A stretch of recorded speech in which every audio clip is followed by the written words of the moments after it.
जय श्री राधे। आनंद आशुलिपि पत्र का अंक 3, प्रतिलेखन संख्या 13, गति 100 शब्द प्रति मिनट।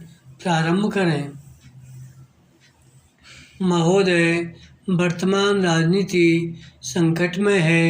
सिर्फ राजनीति ही नहीं बल्कि एक सीमा तक वह पूरा ढांचा संकट में है जो अभी तक समाज में फैली विसंगतियों और असमानता को दूर करने की बात लगातार करता रहा है।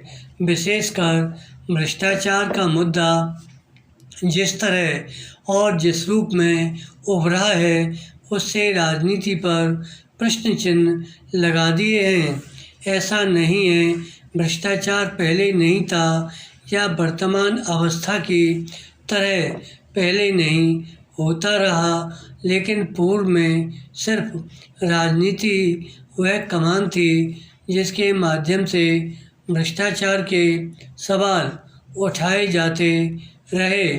मगर अब न सिर्फ राजनीति को भ्रष्ट बतलाया जा रहा है बल्कि राजनीतिज्ञों द्वारा की जा रही पहल कितनी भ्रष्ट है इस पर कोई दूसरा राजनीतिज्ञ नहीं बल्कि वह तंत्र आरोप लगा रहा है जो अभी तक राजनीति के अनुकूल या अनुरूप ही चलता रहा। वास्तव में प्रश्न यह नहीं है कि राजनीति कमज़ोर हो रही है या व्यवस्था को टिकाए रखने वाले तंत्र राजनीति से मजबूत हो रहे हैं। सवाल यह है कि आम आदमी अपने प्रतिनिधि के माध्यम से जिस भ्रष्टाचार का अंकुश लगाने की बात अंदरूनी तौर पर अभी तक स्वीकार करता रहा है, वही अंकुश वाले तत्व आज स्वयं भ्रष्टाचार में लिप्त हो चले हैं।